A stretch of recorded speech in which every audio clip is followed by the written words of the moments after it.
Hello everybody and welcome to Forever Red Devils. Ruben Amorim has just given his first press conference as Manchester United manager. And what a press conference it was. Really, really interesting. And the word that springs to mind is confidence. Confidence, confidence, confidence. He did exude a lot of it, spoke about the fact that he's very sure of himself. He thinks he's the right person right now. He thinks the system is the right system. He knows what he's doing basically, and he believes in what he is doing, and he believes that the process and the players can get back to where we want to be. And very interesting. He was asked quite a lot of questions about the players themselves, their attitudes, for example. He was asked about a system and can they adapt and the likes of that. And he deflected quite a lot of it, and basically say that he disagreed with a lot of the journalists, and was quite interesting. He actually took on a couple of what they had to say quite early in the press conference, speaking about the fact that he knows that the journalists or the media don't believe in the United and they don't believe in the players, but he does. And also spoke a little bit about what is going to have to happen over the next 2.5 years, whether 2.5 years is enough, basically almost implying that it's not going to be enough to maybe potentially win like a Premier League, for example. But the main thing is that about winning trophies during this time and to find results during this time. So let's get into sort of how the press conference unfolded, shall we? As well as a couple of quotes and the likes. So first of all, he was basically asked, what has the first week been, for example? What's he learned? What hasn't he learned? And he spoke about the fact that there is so much to do with regards to working with the players, with getting them aligned, for example. He's the sixth manager to manage United since we last won a Premier League. But the main thing, for example, that he wants to speak about is that he believes in himself. He believes that, in his words, he is the right man for this moment. He said he might be wrong. He said maybe things don't work out. But he said right now he fully believes that he is the right person for this moment. And what was quite nice, and what I really liked about him, is before they even asked about the players, he said, I know that you guys don't believe in the players, but I believe in the players. So quite quickly coming off the bat and getting behind his players and defending his players. And I like that. These players, for whatever you feel about them in terms of if you think that they were the ones that have gotten managers sacked, for example, they were actually asked about that, or Ruben was asked about that. For whatever you think about the players, he needs them on board. He needs the players to back him up. He needs the players running for him. He needs the players working hard for him. And he needs to get them on sides as soon as possible. So he also said, I know you guys don't believe in the club, basically, in terms of winning and potentially winning trophies, but I believe. So I quite like the fact that off the bat, he is quite willing to almost sort of take on the confrontation, quite willing to try and change the narrative and be very aware of what the current narrative is and what the media reports, for example, what the media thinks. And he very much disagrees with a lot of what they've been saying and what they think. So I like the fact that he's willing to sort of take them on and call them out on what they've been reporting. So it was a really nice start to the press conference in terms of already having that very, very high level of confidence and saying to them, well, you guys might not believe, but I do. And one of the reporters was talking about basically a repair job for United. And he disagreed with that as well. So he said, I wouldn't say it's a repair job. He said it's about improving, it's about learning a new system, and about sort of finding the small details. He did actually identify a couple of key areas for United to improve. He said that they need to improve their understanding of the game. Not, I think, just in his own system, but the general understanding that the players have. He said that they need to understand how the game is played, and, for example, what to do in certain situations. Very interestingly, he spoke about the fact that they need to improve physically. Now, this is just based off on a week, so, it's interesting to see sort of the data that he'd have and to be able to say the players need to improve physically. We are talking about a squad that have had lots of injuries, injury crisis after injury crisis type of thing. So for him to come off the bat and basically say, already, we've got to improve physically, maybe identifies that there's an issue there with maybe potentially the fitness or the training or the way that, for example, the players are currently training or being trained and the likes of that. So I identified that is a major part that you need to improve on. The main thing he says, when you're at Man United, you must win games. He said that 3 or 4 times, which we all know. But the fact that he kept mentioning, I think he's very aware that he wants to try and sort of taper expectations a little bit, I think, and show people that this is not going to be an overnight process, but he's very aware that he has to win games throughout this. They asked him about Jose Mourinho. Now, this week he's been likened a lot to Jose Mourinho, more than just the fact that there is, the Portuguese connection there. But the main thing he said that Jose Mourinho basically showed the world that Portuguese managers can be the best managers in the world, or can be top managers. So, he spoke about the fact that how much confidence that gives, but was very quick to say, I am not Jose Mourinho. I am a different person. And he said that Mourinho did send a message. He said that it was a great club. He said a lovely club with lovely people, which he said that he's felt so far. He said, but things are changing. For the fact, for example, Carrington currently being under construction, and him not having, the press conference in the room that Mourinho would have been having, for example. Spoke about the fact that this is, there are lots of things changing. In terms of what he said about United, he said that United is still the best club in England. And then he was kept getting quizzed about what needs to change. Not just in terms of, we need to get better. He said, what actually needs to change? And he listed 3 things. He said that United lose the ball too often. He says, and the players need to get better at getting back.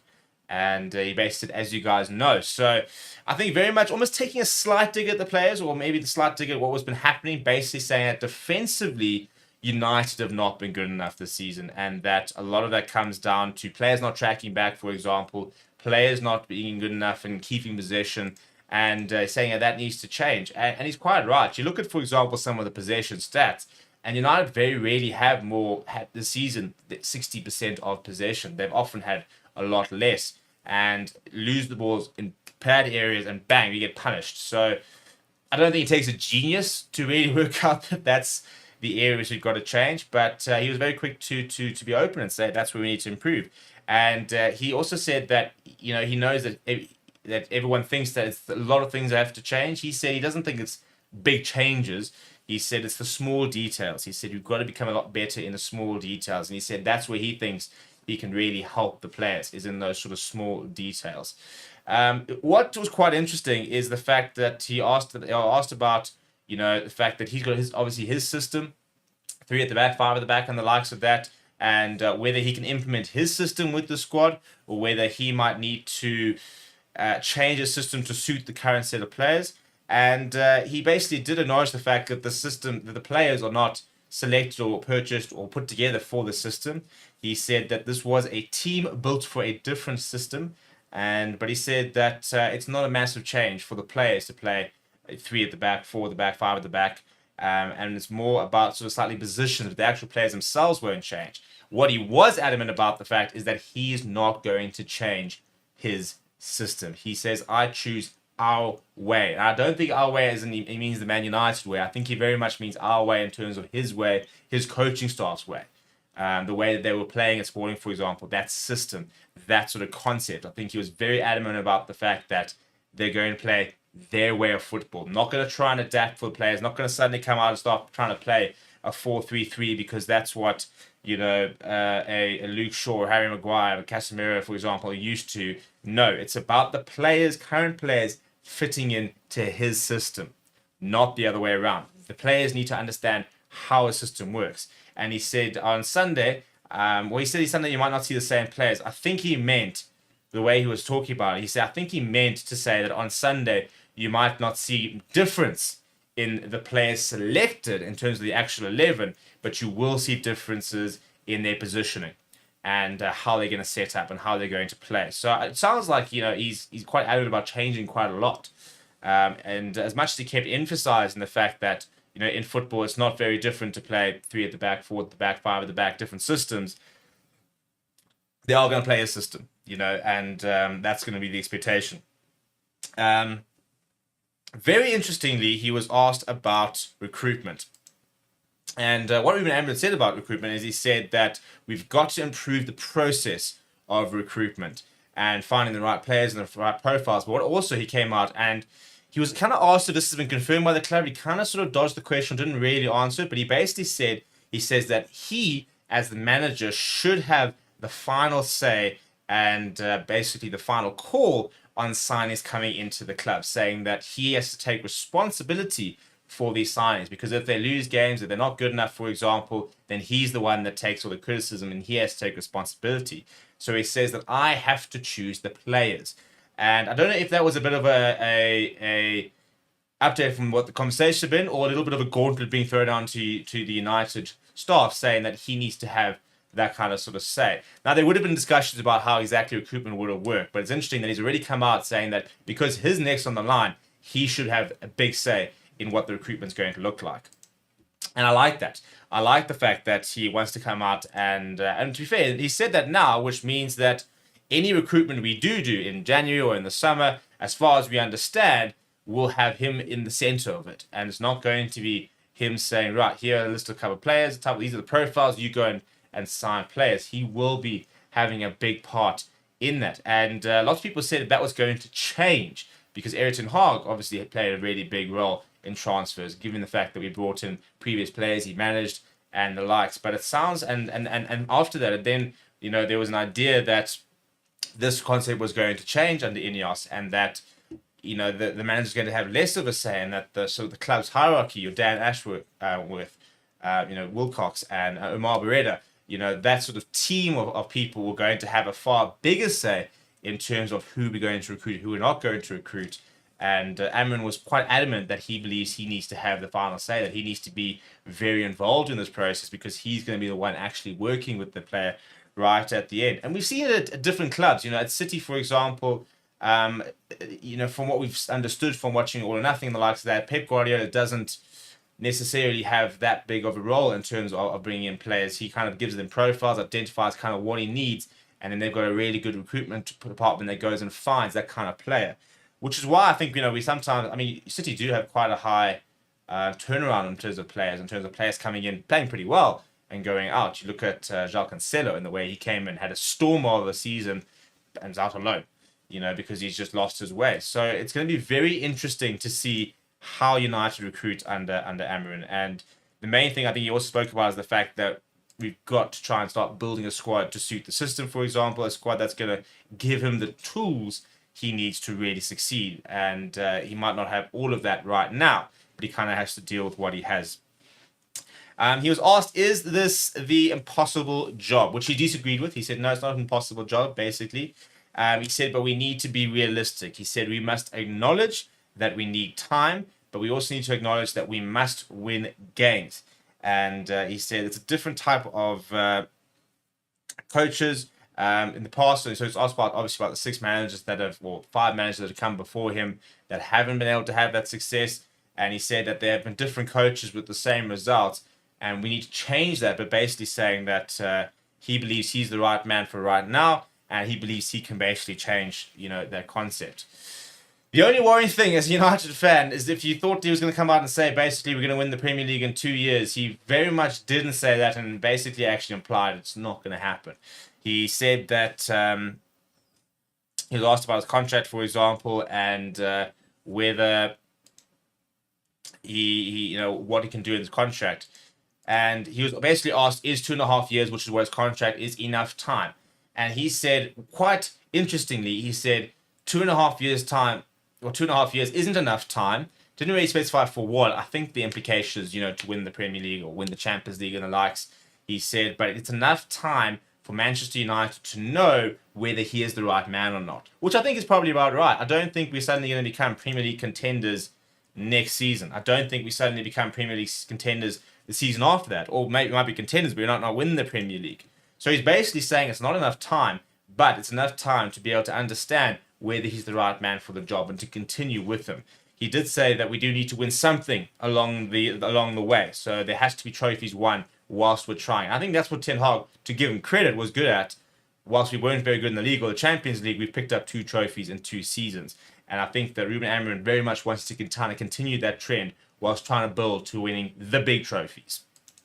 Not to say that the FA Cup isn't a big trophy. That is one of your 3 major honours you want to win in a season. Your FA Cup, your League, your Champions League. But realistically, it's Champions League, Premier League, FA Cup. That's kind of the order of trophies you want to win.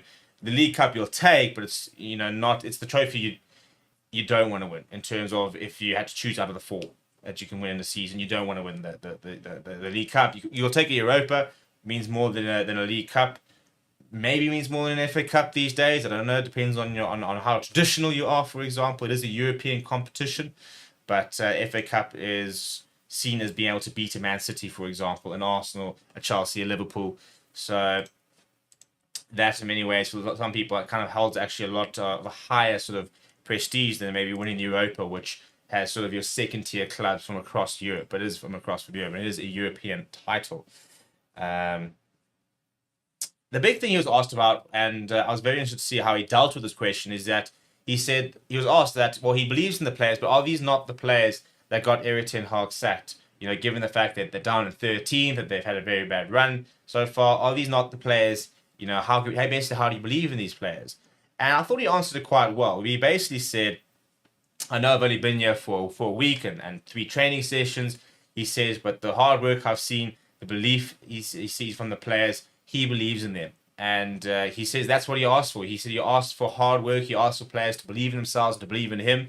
And the main quote, the main takeaway from it was that he said, I will believe in them until they prove me wrong. And I really like that. You've got to give them the benefit of the doubt. You cannot come into an environment and say, well, the players are the issue here, and there's nothing I can take out of them. And, you know, we've got to get rid of them all, and I can't trust them, because you need these players on your side.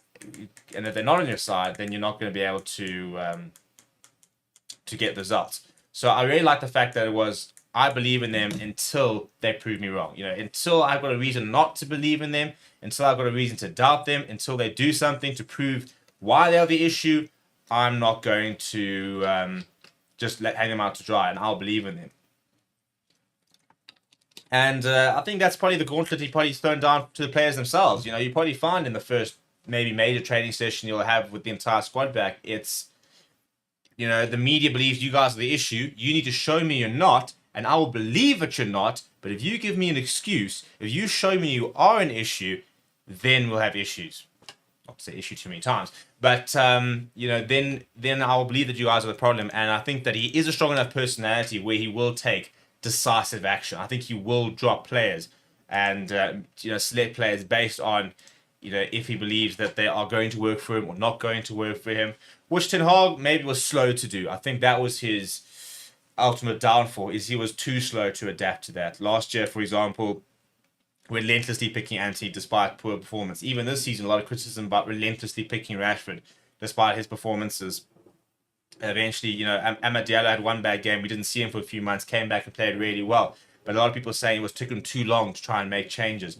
Sticking with Casemiro, for example, after having a poor game. Although he did drop him, to be fair, and that didn't go down particularly well. But that's an interesting thing. And I think, obviously, Ruben Amorim has identified the fact that he has to get these players on side, which any manager has to. You can't win things, you can't win matches if you come into the club and say, right, listen, you guys are all absolutely hopeless. I'm going to be building a brand new 11. None of you guys are part of this, but unfortunately I've inherited you, so I have to deal with you. Right, let's go get into training. You know, you've got to try and give these players benefit of the doubt. And maybe you have to have some frank conversations and say to a Marcus Rashford, for example, listen, you're not having a good season. Listen, you didn't have a good season last season. You need to show me in the next 6 months why you belong here. And you almost see a challenge, but you've got to find it in the right way, because some players will take issue with that and say, well, you know, bugger you, if you don't actually believe in me, you know, I've been here longer than you, you don't understand what I've had to deal with over these years, and they might not work, and they might just, in their mind, say, right, well, I'm leaving. In somehow, I'm out of here, you obviously don't rate me, but you've got to be able to find a way to challenge the players in the right way to show that they're not the issue and to show they are good enough. So challenge Marcus Rashford to turn the season around and start scoring, you know, a goal every second game, for example. Go and challenge Bruno Fernandes to go and be the top assist creator in the league, you know, which is what he was for so long. Go and challenge, you know, a Casemiro to become the best CDM in the world, as he was 2-3 years ago. Go and challenge, you know, his defense. So right, come from now until December, for example, now until 2025, for the rest of the year, let's have the best defensive record. You go and show me that you guys can be the best defensive unit under me. You've got to throw down these sort of challenges to the players and see how they react, because that's how you will then identify the people you need to keep. The players you need to keep, the personalities you need to keep, for example, what their ability is, how they respond, for example. You'll learn a lot from them in terms of how to manage them, because, you know, you need to understand exactly what makes every player tick. that's where the player management part comes into it. It's not just using the same attitude towards every single player. Even the Sir Alex Ferguson era, he used to have certain players that he could go after because he knew he could take them. Wayne Rooney was always seen to be, on the end of getting a talking to from Alex Ferguson, because Ferguson knew he could take it and, it wouldn't affect his performance. Where certain other players, if he gave them the rollicking that he would give somebody else, their personality-wise, they wouldn't be able to take it. They'd break down, they'd struggle. So you've also got to take the next 6 months to understand what makes every single player tick. How do I need to treat the different players? Do certain players need to be drilled relentlessly? Do certain players need the arm around the shoulder and the affirmation and to reaffirm them that they are good enough and that they can play a role? So it's got to be understanding your squad and who is in your squad, as well as who makes the squad tick. Who are your players that you can go to and say, listen, I need these guys to get on board. They're not quite doing it. They're not really responding to me. And you need somebody in the club who can then say, no, it's fine. I'll sort them out. I'll talk to them, and we'll get on board. I'll be the bridge between you and the players to get that sort of message across, to get us all aligned. Because he did speak about, or apparently he's been speaking about in the week, the identity of the club needing to shift and being able to establish a good core identity for this group of players, which is what they've really struggled to do up until now. So that's pretty much what he's basically been saying. So it was all the right things. I like he's quite a casual guy, quite laid back, and he's always been quite laid back in the beginning of a new job. He'll be quietly nervous, but he's not under pressure right now. He's not, back against the wall, you're about to get the sack type of situation. So he did come across as quite relaxed. I do think he's quite self-aware, very confident, very, very confident. And I reckon you could probably see why Ineos liked him based on that press conference. He comes across as someone with all the belief, someone that really, really believes in his ability and thinks that he can really turn this club around. And you need that. You really do need that. So I'm hoping that's, was the deciding factor in what's made then make the decision, but he needs to be able to back that up, and he needs to be able to prove that he is, in fact, the right man for the job, and it's not a false confidence, that he genuinely does believe in himself, in the system, and he can back that up with the right results and the right sort of performances. So we're gonna have I didn't give any sort of injury update, which I think was the only frustrating thing. I was really hoping to get an understanding of whether we're gonna see a Luke Shaw, for example, this weekend. Kobe Manu, is he fit? Malacia, played for under-21s. How fit is he, for example? We didn't really get an injury update, so hopefully we'll get something official either from the club website or the likes.